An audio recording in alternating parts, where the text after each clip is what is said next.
Assalamualaikum warahmatullahi wabarakatuh. Nama saya Muhammad Maulana Khoror Rifki dengan NIM 19040266101. Berikut saya akan menyampaikan presentasi dari mata kuliah Hermeneutika yang diampu oleh Bapak Muhammad Makmun MAG.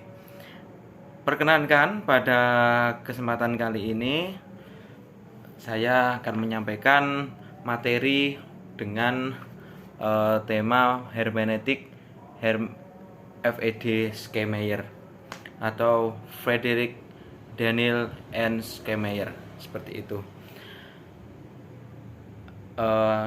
Tugas ini sekaligus untuk memenuhi tugas perkuliahan mata kuliah hermeneutik. Frederick Daniel N. Schemeyer dilahirkan pada tahun 1678 di Breslau, Jerman, dalam keluarga Protestan. Kemudian dia menempuh di institusi Moravian Brethren, sebuah sekte militan agama Kristen, hingga kemudian dia tertarik dalam humanisme karena pemikiran dia yang skeptik terhadap beberapa doktrin Kristiani di lembaga tersebut.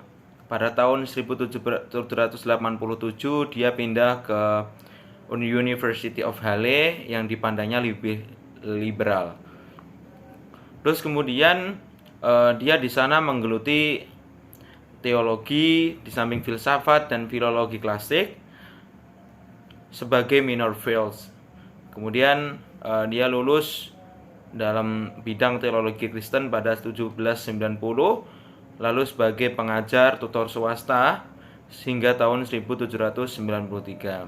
Konon kemudian dia diberhentikan dari pengajar karena mendukung French Revolution atau revolusi Prancis, hingga employernya kemudian menawarkan pekerjaan dan menolak revolusi tersebut.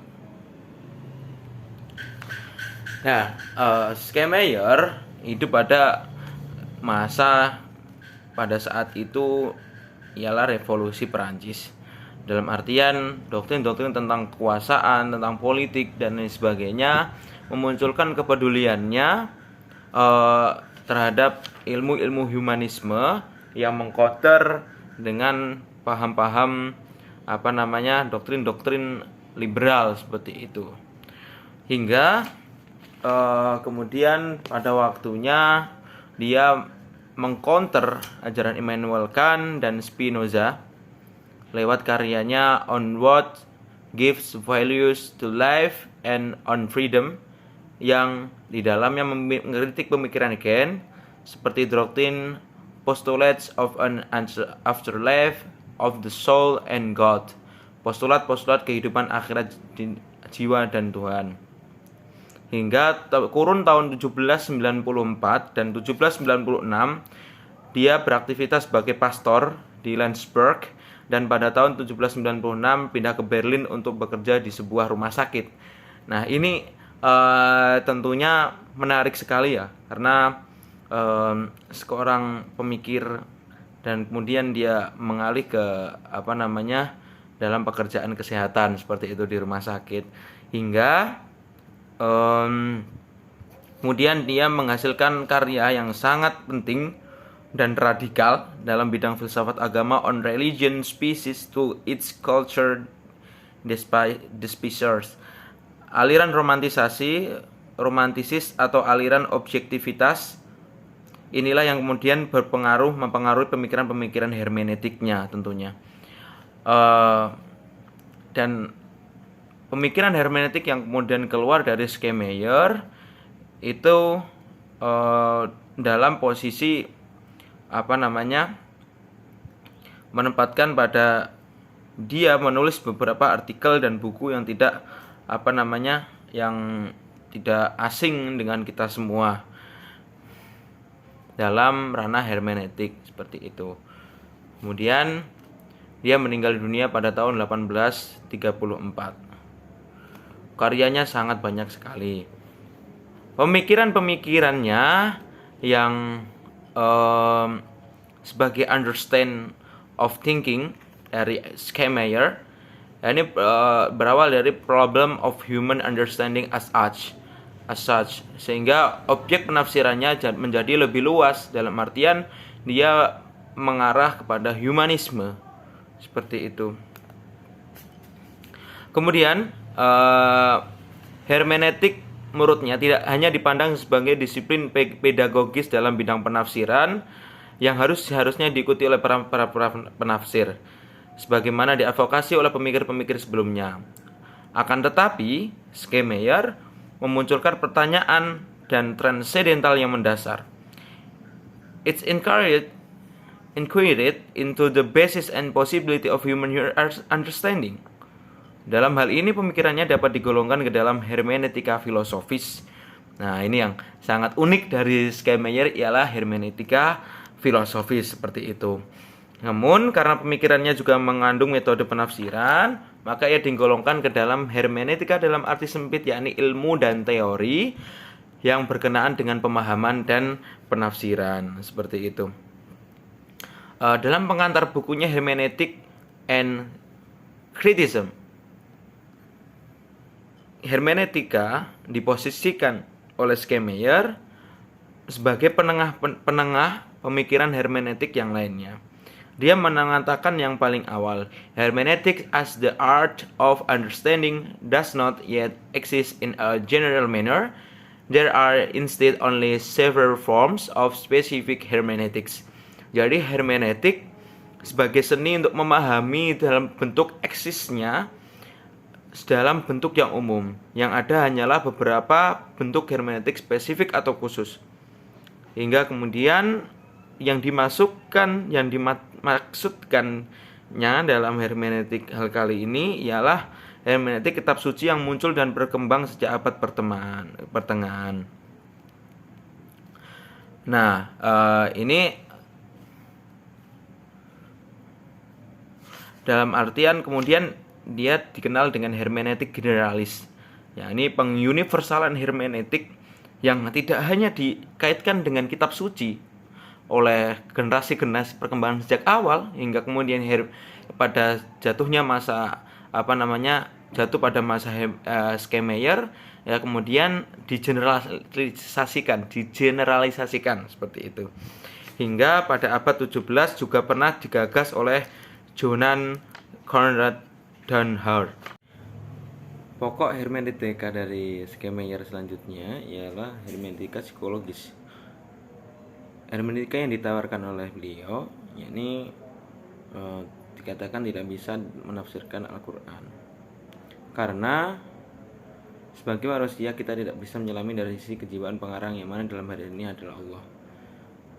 Dan memang suatu kemustahilan bisa diterapkan dalam penafsiran Al-Quran, namun tetap saja masih bisa diaplikasikan ketika memperhatikan dari aspek dan asbab nuzulnya seperti itu. Ada dua metode lain dalam hermeneutika psikologisnya, yakni divinatory method atau transformasikan dirinya dalam kejiwaan orang lain dalam memahaminya secara langsung, dan comparative method, upaya penafsir memahami seorang dengan membandingkan dengan orang lain karena asumsinya atas kesamaan universal. Jadi dua-duanya ialah bagaimana kita atau seorang penafsir itu dalam menafsirkan Al-Quran menurut Schleiermacher menghubungkan dan mentransformasikan antara di kesamaan dirinya, kemudian ada kesamaan orang lain, dan murni dari dirinya sendiri seperti secara langsung dengan transformasikan dirinya dengan orang lain. Nah, itu dua dari hermeneutika Schleiermacher. Hingga kemudian kita bagaimana cara mengaplikasikannya sih? Setelah kita ambil contoh pada interpretasi gramatis pada terma barokah pada surat Al-Isra ayat 1. Kita lanjut ke interpretasi gramatis al-barokah pada surat kata barokah pada surat Al-Isra ayat 1. Menurut mufasir Indonesia Prof. Quraish Shihab, kata barokah berasal dari barokah yang mempunyai makna kebajikan, keberkahan yang meliputi Masjidil Aqsa dan sekitarnya. Keberkahan yang mengelilingi Masjidil Aqsa seperti bunyi dari Al-Isra ayat 1 bahwa keberkahan karena banyaknya nabi dan rasul yang diturunkan Allah di tanah tersebut. Selain itu juga kedamaian, ketenteraman, serta kenyamanan karena diberkahi tanah yang subur dan sejahtera. Hingga dalam pengertian-pengertian yang telah disampaikan yang lain dari Wahbah Zuhaili dalam kitab tafsirnya Al-Munir berpendapat bahwa lafaz tersebut memiliki dua keberkahan, yaitu keberkahan dunia dan keberkahan agama. Keberkahan dunia karena di sekeliling Masjid Al-Aqsa terdapat banyak sungai, buah-buahan, serta kesuburan tanah yang lain, serta keberkahan agama yaitu karena Yerusalem atau Baitul Maqdis adalah tempat diturunkannya wahyu dan tempat lahirnya banyak nabi dan rasul. Dalam kamus besar bahasa Arab, kata barokat mempunyai arti sebagai berikut. Dalam Lisanul Arab ini ya. Al-barakatun ni'mah waziyadah. Kemudian al-munawir bisa diartikan ni'mah as-sa'adah atau nama waziyadah. Dalam al-munjid mengartikan as-sa'adah waziyadah. Kemudian dari analisis dari pengertian di atas, ini barokah bisa diambil kesimpulan bahwa barokah memiliki arti pertumbuhan, bertambah, kebahagiaan dan kenikmatan. Jika melihat arti dan penjelasan di atas itu sangat bertolak dengan fenomena yang terjadi sekarang. Ketika makna barokah diinterpretasikan dengan makna tumbuh subur dan kenikmatan dengan fenomena yang terjadi, Masjid Nabi Muhammad ini hingga saat ini dan banyak konflik yang masih terjadi, utamanya konflik kemanusiaan seperti itu.